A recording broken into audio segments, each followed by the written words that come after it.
عبدالحق سوچنے والا آدمی تھا اور سوچ رہا تھا۔ ایک بات وہ یقین سے کہہ سکتا تھا، یہ اس کی زندگی میں آنے والی سب سے بڑی خوشی تھی، شاید سب سے بڑی اس لیے کہ اس نے کبھی سوچا ہی نہیں تھا کہ یہ خوشی اسے مل سکتی ہے۔ پہلی بار اس کی آواز میں قرات سن کر اس کے دل میں عجیب سے جذبے جاگے تھے۔ کچھ عرصہ گزرنے کے بعد اس نے جان لیا تھا کہ وہ محبت ہے۔ اسے یہ بھی معلوم نہیں تھا کہ وہ کون ہے، اس کا نام کیا ہے اور وہ دیکھنے میں کیسی ہے، بس وہ یہ جانتا تھا کہ اسے اس سے محبت ہو گئی ہے۔ اس محبت ہی کے سہارے وہ بڑی کٹھن آزمائشوں میں سرخرو ہوا تھا۔ وہ محبت نہ ہوتی تو وہ دہلی میں اس رات ریٹا پارسن کے ساتھ پستی میں گر چکا ہوتا۔ اس رات وہ جسم کے نفس کے فتنوں سے پوری طرح واقف ہو گیا تھا، لیکن وہ اسی محبت کی عظمت تھی کہ وہ نفس کے اس جال سے نکل آیا تھا، محض روح پر لگنے والی چند خراشوں کے ساتھ۔ اور یہ محبت ہی تھی جس کی وجہ سے اس نے اس رات کے بعد کبھی کسی لڑکی کو اس انداز میں نہیں دیکھا۔ اس کے جسم میں کبھی فتنے نہیں جاگے تھے، خواہشوں نے کبھی اسے بے چین نہیں کیا تھا۔ اس نے سونے کی کوشش کی لیکن نیند آنکھوں سے کوسوں دور تھی۔ وہ آنکھیں بند کرتا تو بند آنکھوں کے پیچھے نوربانوں کا سراپا لہرانے لگتا۔ یہ بھی نئی بات تھی، پہلے وہ اس بارے میں سوچتا تو اس کی آواز سماعت میں گونجتی، مگر اب آواز کی بجائے وہ اس کے سامنے مجسم ہو رہی تھی۔ اور یہی نہیں، اس تصور کو وہ بڑے اشتیاق سے دیکھ رہا تھا۔ نوربانوں کو وہ پہلے بھی دیکھتا رہا تھا لیکن وہ اسے تصور میں کبھی نظر نہیں آئی تھی۔ اس کے پاس حوالہ صرف آواز کا تھا، شاید اس لیے کہ اس وقت وہ محبت یک طرفہ تھی، اسے حق نہیں تھا اسے دیکھنے کا۔ مگر اب نوربانوں کے اظہار محبت نے اسے یہ حق عطا کر دیا تھا، اور ایسا ہوتے ہی آواز کہیں پیچھے چلی گئی تھی۔ اس وقت اسے یہ خیال نہیں آیا کہ وہ آواز محض آواز نہیں تھی، اس آواز کا لباس تو قرات تھی، مگر اب تو ہر چیز پر سراپا چھا گیا تھا۔ یہی نہیں، وہ جسمانی طور پر خود کو بے چین محسوس کر رہا تھا۔ ایک تشنگی سی تھی جو جھنجھلاہٹ جگا رہی تھی، جیسے آدمی کچھ کرنا چاہے اور کر نہ پائے۔ وہ اسے پوری طرح سمجھ نہیں رہا تھا۔ بار بار کوشش کے باوجود وہ نہ سو پایا تو جھنجھلاہٹ اور بڑھ گئی۔ اچانک اسے ایک بہت بڑی خوشی یاد آئی، اور وہ بھی نوربانو ہی کے دم قدم سے تھی۔ جس رات وہ کوٹھے پر چلا گیا تھا جہاں نوربانو سورہ ملک کی تلاوت کر رہی تھی، جہاں اس نے یکساں اور ہموار آسمان کا مشاہدہ کیا تھا، اور جب اسے ساتوں آسمان نظر آئے تھے اور اس نے کلمہ پڑھا تھا، مگر وہاں اسے کیسی میٹھی، پیاری اور پرسکون نیند آئی تھی، جیسے خوشی اور راحت اس کی روح میں سرایت کر گئی ہو، اور وہ ایک لمحے میں بے خبر سو گیا تھا۔ وہ بے ہوشی یا غشی ہرگز نہیں تھی، بات کی کیفیت نے یہ بات ثابت کر دی تھی۔ ایک اور بات تھی، قرآن پڑھنا اسے بہت اچھا لگتا تھا، قرآن پڑھنے میں بھی اسے بہت خوشی ملتی تھی۔ قرآن پڑھنے کے دوران نیند ہوا کے خنک اور خوشگوار جھونکوں کی طرح اسے جھولے جھلاتی تھی، اور قرآن پڑھنے کے بعد بھی اسے بہت گہری نیند آتی تھی۔ اور اب اسے یہ خوشی ملی تھی جو اس کے خیال میں اب تک اس کی زندگی میں آنے والی سب سے بڑی خوشی تھی، یہ احساس کہ جس لڑکی کو وہ دنیا میں ہر چیز سے بڑھ کر چاہتا ہے وہ بھی اس سے محبت کرتی ہے۔ بلا شبہ بہت بڑی خوشی تھی، مگر اس خوشی میں پچھلے تجربات کے برعکس کیوں ہو رہا تھا؟ وہ نیند سے محروم کیوں ہو گیا تھا؟ اس کے اندر بے سکونی کیوں تھی؟ اسے کسی تشنگی کا، کسی کمی کا ناقابل فہم احساس کیوں ستا رہا تھا؟ اس نے پھر آنکھیں موند لی اور نوربانو کا سراپا پھر آنکھوں کے سامنے آ گیا۔ اس تصور نے چند لمحے تو اسے خوشی دی، مگر پھر اس کے جسم میں اینٹھن ہونے لگی۔ اس نے گھبرا کر آنکھیں کھول دیں۔ وہ جب بھی پریشان ہوتا تھا قرآن کا سہارا لیتا تھا۔ اس وقت بھی وہ اٹھا، وضو کر کے آیا اور قرآن لے کر بیٹھ گیا۔ سورہ النبا اس کے سامنے تھی اور وہ ایک دم پرسکون ہو گیا۔ وہ قرآن میں کھو گیا۔ وجہ یہ تھی کہ قرآن وہ بہت توجہ سے پڑھتا تھا، سمجھنے کی کوشش کرتا تھا۔ وہ پڑھ رہا تھا، اللہ فرما رہا تھا کہ اس نے زمین کو بچھونا بنایا اور پہاڑوں کو زمین کی میخیں۔ یہ مضمون وہ کہیں اور بھی پڑھ چکا تھا۔ وہ 3 دلیلوں میں سے تھیں۔ اللہ نے زمین کو ہموار کیا تھا، ورنہ اس پر گھر بنانا، رہنا، چلنا پھرنا ممکن نہ ہوتا۔ اور ایک جگہ فرمایا تھا کہ زمین میں پہاڑوں کی میخیں گاڑ دی کہ کہیں یہ تمہیں لے کر لڑھک نہ جائے، یعنی پہاڑوں کے ذریعے زمین کو متوازن کر دیا تھا۔ یہ بات عبدالحق کی سمجھ میں بہت اچھی طرح آتی تھی، کیونکہ قرآن میں کئی جگہ قیامت کا ذکر فرماتے ہوئے اللہ نے پہاڑوں کے مٹ جانے کا ذکر فرمایا تھا۔ گویا قیامت کا ایک سبب زمین کے توازن کا خاتمہ بھی ہوگا۔ پہاڑ ریزہ ریزہ ہو جائیں گے، یعنی میخیں نہیں رہیں گی، اور زمین اپنے ہر بوجھ کو لے کر لڑھک جائے گی۔ یہ آیات پڑھتے ہو اس پر ہمیشہ لرزہ چڑھ جاتا تھا۔ وہ جانتا تھا کہ اللہ کی قدرت کو پوری طرح وہ کبھی نہیں سمجھ سکتا، لیکن وہ جتنی بھی اس کی سمجھ میں آ رہی تھی وہ اسے لرزا دینے کے لیے ضرورت سے زیادہ ہے۔ شاید اس سے زیادہ سمجھ میں آ جائے تو وہ دہشت سے مر ہی جائے۔ اس نے اللہ کا شکر ادا کیا کہ اسے قرآن پڑھنا نصیب ہوا، ورنہ اسے اللہ کی قدرت کا کیسے علم ہوتا؟ وہ تو قیامت سے بھی بے خبر ہوتا، حساب کتاب، جزا و سزا، وہ طویل دن جس سے پیغمبر بھی گھبراتے ہیں۔ اور جب یہ سب اسے معلوم ہی نہ ہوتا تو وہ ڈرتا کیسے؟ اور اللہ انہی لوگوں کو تو بخشے گا جو ڈرتے ہیں۔ اگلی آیت پر وہ ٹھٹک گیا، اور تمہیں جوڑوں میں پیدا کیا۔ اس بات کا اسے تجربہ تھا۔ ایک آیت آدمی 10 مرتبہ سرسری پڑھتے ہوئے گزر جاتا ہے، اور ایک دن اچانک اسے کوئی بات سمجھ میں آتی ہے۔ آدمی سمجھتا ہے کہ اس نے پا لیا، وہ اللہ کی رحمت ہوتی ہے، مگر کچھ وقت کے بعد وہ مفہوم اس کے ذہن میں محو ہو جاتا ہے اور اسے پتہ بھی نہیں چلتا۔ پھر کسی دن وہی آیت پڑھتے ہوئے ایک اور مفہوم اس پر واضح ہو جاتا ہے۔ عبدالحق نے سمجھ لیا تھا کہ اللہ کا یہ کلام روئے زمین پر حکمتوں کا منبع ہے۔ ایک ایک آیت میں، بلکہ ہر لفظ میں، ہر حرف میں سینکڑوں ہزاروں حکمتیں پنہاں ہیں۔ ہر دور کے تمام انسان قیامت تک غور و فکر کرتے رہیں، سمجھنے کی کوشش کرتے رہیں تو اجتماعی طور پر بھی ان حکمتوں کے عشر اشیر کو بھی نہ پا سکیں۔ یہی تو اس کے کلام اللہ ہونے کا ثبوت ہے، ورنہ تو عام کتابیں کتنی ہی پسند ہوں، چاہے بار بار پڑھ لی جائیں، لیکن بالآخر دل سے اتر جاتی ہیں۔ لیکن آدمی اس چیز کو تو کبھی ترک نہیں کرتا جسے پوری طرح سمجھ نہ پائے۔ یہی وجہ ہے کہ جسے اللہ قرآن کی رغبت عطا فرما دے اور پڑھنے کی توفیق عطا فرما دے، وہ مرتے دم تک اسے پڑھنا نہیں چھوڑتا۔ تو اس وقت وہ اس آیت پر ٹھٹک گیا، اور تمہیں جوڑوں میں پیدا کیا۔ یہ بات صرف انسانوں کے لیے نہیں تھی، اللہ نے تمام جانداروں کو جوڑوں میں پیدا فرمایا تھا۔ یہ اس کا نظام ہے، اس کے ذریعے یہ سلسلہ قیامت تک قائم رکھنا تھا۔ اس لیے تو طوفان سے پہلے اللہ نے حضرت نوح علیہ السلام کو حکم دیا تھا کہ ہر جاندار کے ایک ایک جوڑے کو اپنی کشتی پر سوار کر لیں تاکہ وہ ناپید نہ ہوں۔ اس نے سوچا، اگر 22 سال کی محرومی کے بعد اللہ نے میرے ماں باپ پر کرم نہ فرمایا ہوتا اور میں پیدا نہ ہوتا تو ٹھاکر پرتاپ سنگھ کی نسل ناپید ہو چکی ہوتی۔ پھر اس نے مزید کرم فرمایا کہ مجھے سیدھا راستہ دکھا دیا کہ آئندہ کے لیے نسل سیدھی ہو جائے۔ مگر یہ سوچتے ہوئے وہ اداس ہو گیا، کاش پتا جی مسلمان ہوتے۔ ذہن بھٹکنے لگا تھا۔ اس نے اسے پھر اس آیت پر مرکوز کیا۔ کیا اس کا مطلب ہے کہ اس نے تمام مردوں کے لیے کچھ خاص عورتوں کو مخصوص فرما دیا ہے؟ جوڑوں میں پیدا فرمانے کا مطلب تو یہی ہے، کوئی مرد کہیں ہوتا ہے اور عورت کہیں اور، کسی کو پتہ نہیں ہوتا کہ وہ کس کے لیے ہے، لیکن اللہ کے مقرر کردہ وقت پر وہ دونوں مل جاتے ہیں۔ شاید یہ طے ہوتا ہے، اس کا مطلب ہے کہ اللہ نے نوربانوں کو میرے لیے بنایا تھا۔ کل تک مجھے اس کا علم نہیں تھا، لیکن آج میں جان گیا ہوں کہ وہ میرے لیے ہے۔ اس خیال کے ساتھ ہی ذہن منتشر ہونے لگا۔ وہ نوربانوں کے بارے میں سوچنے لگا۔ اس کا سراپا نگاہوں میں پھر گیا۔ اس نے جلدی سے سر جھٹکا اور اگلی آیت پڑھی، مگر اس کا دل اب بھی پیچھے ہی اٹکا تھا۔ وہ سوچ رہا تھا کہ وہ ٹھاکروں کی گڑھی میں پیدا ہوا اور نوربانو دہلی میں، وہ ہندو راجپوت گھرانے میں پیدا ہوا اور نوربانو مسلمان گھرانے میں۔ کون سوچ سکتا تھا کہ اللہ نے انہیں ایک دوسرے کے لیے بنایا ہے، اور ظاہر ہے کہ اس کے ہندو ہوتے تو یہ جوڑ ناممکن تھا، تو شاید اس لیے وہ نواز دیا گیا۔ اس نے سوچا، اگر میں تعلیم کے لیے دہلی نہ جاتا اور دہلی جاتا لیکن میرا قیام کہیں اور ہوتا تو کیا ہوتا؟ لیکن فوراً ہی اس کے اندر آواز اٹھی کہ یہ سب کچھ یوں ہی ہونا تھا، یہ سب اللہ نے لکھ دیا تھا، اور اگر یہ یوں نہ بھی ہوتا تب بھی انجام کار ان دونوں کو ملنا ہی تھا۔ یوں نہ ہوتا تو کسی اور طرح ہوتا۔ تو کیا یوں ہے کہ اللہ نے انسان کو 2 حصوں میں بنایا ہے اور پھر انہیں الگ الگ پیدا فرمایا ہے، ساتھ ہی ان کے ملنے کے لیے بھی ایک پروسیس ترتیب دیا ہے، اور ان کا ملنا دونوں کی تکمیل ہوتا ہے۔ یہ سب کچھ سوچتے ہوئے اسے ایک بھولی بسری خوشی یاد آئی۔ بچپن سے وہ اسی طرح سوچتا اور کھوجتا آیا تھا، مگر جب سے وہ مسلمان ہوا تھا اسے اس طرح سوچنے اور کھوجنے کی فرصت ہی نہیں ملی تھی۔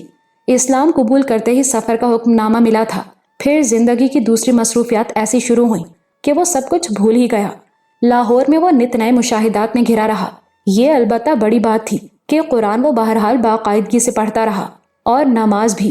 قرآن کے بغیر تو اسے چین نہیں آتا تھا، لیکن سوچنا اور غور کرنا وہ جیسے بھول ہی گیا تھا۔ آج پہلے کی طرح سوچتے ہوئے اسے خوشی ہوئی۔ اس راستے پر چل کر ہی تو اس نے ہدایت پائی تھی۔ آج جیسے وہ پھر سے جی اٹھا تھا۔ اس نے آگے کی 3 آیات پڑھی۔ نیند کو باعث سکون بنایا، رات کو پردہ پوش اور دن کو رزق کے لیے۔ اللہ اپنی نعمتوں کا بیان فرما رہا تھا۔ نیند اللہ کی بہت بڑی نعمت۔ دن بھر تھکا ہارا انسان جب سوتا ہے